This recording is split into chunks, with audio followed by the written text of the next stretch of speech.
Thank you for joining us in the CEM Top 10 about supporting individual children's engagement. I'm Sally Hansen. I'm the Classroom Engagement Model Content Lead in Minnesota and a PDF in Region 11. And so we're going to take an overview of how do we support individual children engagement in learning. We're going to talk about first-then contingencies, preference items, prompting, individualized visual supports, individualized props and materials, and using peers as an engagement support, as these are the evidence-based practices that we know will increase children's individual engagement in learning.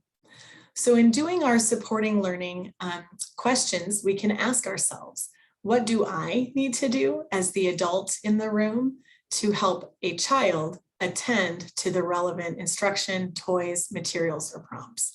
What can we change? How can we be more adaptive, more flexible, add interest, add prompts or supports? We're going to look at some of those options. Some of the things that we know are recommended practices and the evidence indicates that children will be more engaged is if we have clear if-then contingencies in place. That's instructional practice number 7. If we use preference items and child interest in the activity, it's instructional practice number 5. And using least to most prompting hierarchies is instructional practice number 6. And as we've already talked about in the friendship skills, having peer-mediated strategies is another instructional practice that we know supports children engagement in learning. So whenever we have a child who we're worried about, here's a few questions we can ask ourselves to really hone in on our concern, as well as to start to uncover some potential strategies that may be beneficial.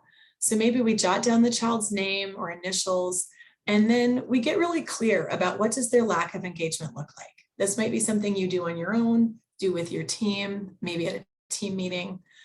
Rather than just talking about our concern generally, let's get more specific. What is the routine or routines that are difficult for the child to engage in learning? Keep in mind, we're not simply talking about challenging behavior. Sometimes disengaged children are very quiet and we don't notice that they aren't getting the learning as intended. And that's the thing we want to be really careful to notice is what are the routines that it's difficult for the child to engage in learning? Are they walking around through center time, not staying in any one area?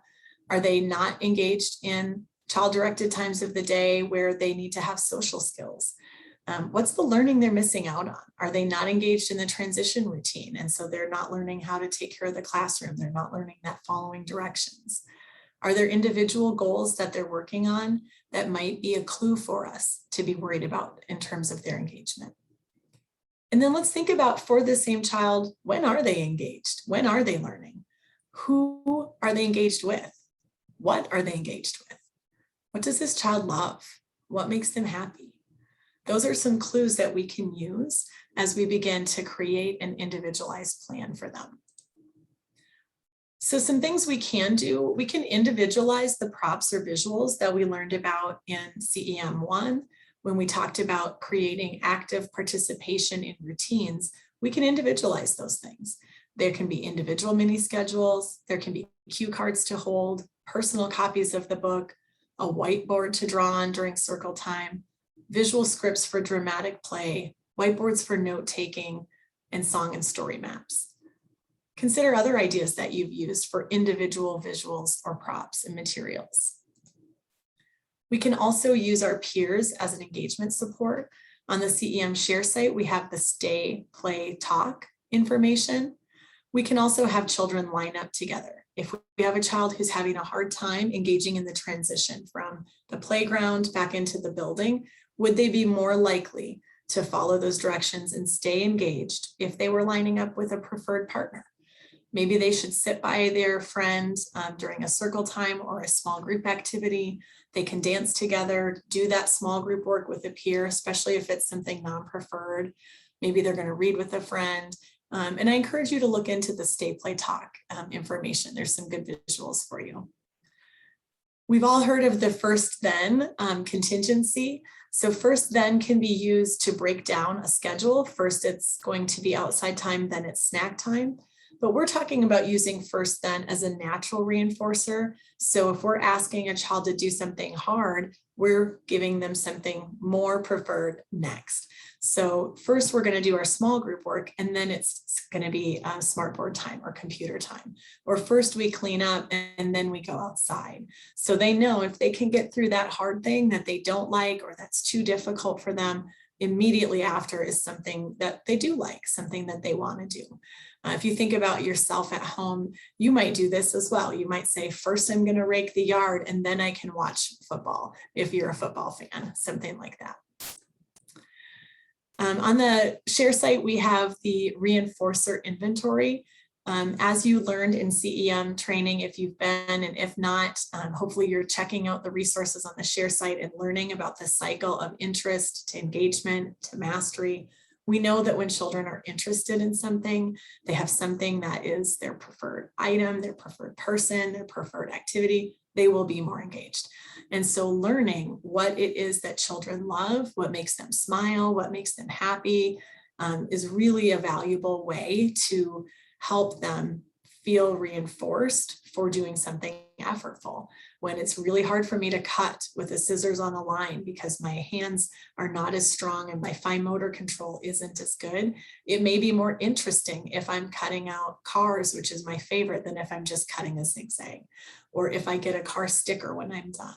So thinking about how can we embed some of those preference items right into our activities so that it's more motivating, reinforcing, and therefore more engaging. Here's an example of how a classroom used choosing the song to help a child engage in learning. So what we see in this video is a child who is not interested in coming to circle time. Circle time is difficult for this child. You'll notice that the child's wearing headphones for some sensory regulation.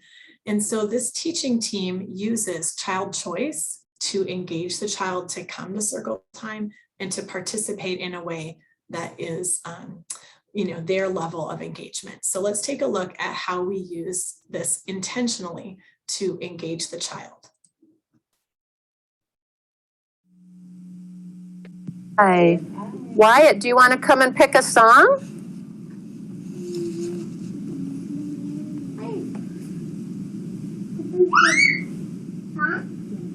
Do you want to pick? I think he does. What song should we sing? Shake your sillies out. That's a good one. Gonna stand up and shake. Shake my sillies out. Shake my sillies out. Shake my sillies out. Wiggle my wiggles away. Clap my crazies out. Clap my crazies out. Clap my crazies out. Wiggle my wiggles away. I gotta jump my shoes out.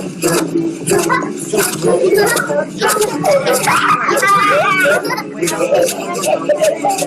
gotta yawn my sleepy, yawn my sleepy.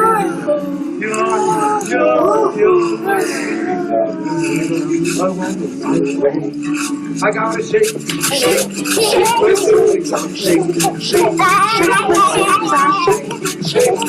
my sillies out, wiggle my waggles away, wiggle my waggles away. All right. Thank you. So one of the things that I was taught to do early in my teaching career was to reinforce children for doing the right thing. And so the right thing at circle time is to be at the rug, looking at the teacher and ready for the next activity. So oftentimes we see teachers reinforce children for doing the right thing by saying that, oh, look, Maria, you're sitting and ready for circle, you can choose the song. And there's nothing wrong with that. That can be a really important and powerful opportunity to reinforce correct classroom engagement. It's also okay to use something like a child choice or a preference to engage a child who's disengaged, the way we saw them do with Wyatt. He was disengaged because circle time is hard for him. And so by giving him an opportunity to come up, choose something on the smartboard, which he likes, to pick the song that's going to make him happy, that he loves, we got more engagement from him in this routine. He's looking, He's doing some of the motor movement, not all of it, but we got more active participation. And so the decision about when to use preference to draw kids in and when to use those things as reinforcers are conversations that your team can have, and you can make those decisions based on the needs of your class. As you can see in this video, the children in this class understand that different kids get different turns at different times. They were waiting patiently and understood that it was okay for Wyatt to have that turn. So you can have those conversations and think about what's going to best meet the needs of the children in your class. Another strategy that we talk about is our prompting hierarchies. So we really want to think about what is the exact level of support we need to provide to promote engagement. And then what is the level of support needed for correct practice, especially for children with disabilities. We want to make sure they're practicing something the right way so that they are learning it the right way rather than having to unlearn something the wrong way. And so if we're counting, we want to help them count correctly rather than skipping numbers, because it will be hard to unlearn and relearn. We also can be thinking about the adaptations or accommodations that might need to be in place. For example, if we have a 3-step project that requires coloring, cutting, and gluing for a child who may have some attention delays, some developmental delays or motor delays, we might reduce that to 1 or 2 steps so that they're able to participate, but in a way that they can be successful. So we want to think about if we're using most to least or least to most prompting. We will use most to least, which starts with that full physical prompt. If we're teaching something new or something the child has not been successful with yet, and we'll use least to most when it's something that they have some skills with already. And so these are things that you can unpack in your teaching team conversations about how to go ahead and use those prompting strategies. So the last thing we want to look at here before we wrap up this segment of our CEM Top 10 is just a real short video. And what we're looking for are the CEM practices that you see in place. And some of these are class-wide strategies, but some of them are pretty clearly designed for an individual child. So as you watch, just see if you can't pick out some of the strategies that you notice are supporting children's engagement. Full inclusion model where all kids can be successful. And so throughout our day, we're embedding that social opportunity that creates a culture of community and acceptance of others. And so it's really important to start that out as a foundation at a young age.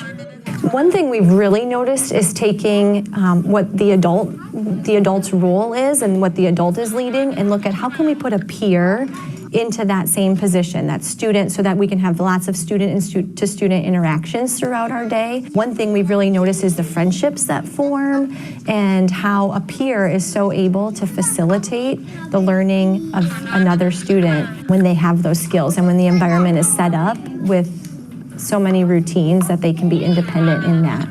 Thank you. Here we go.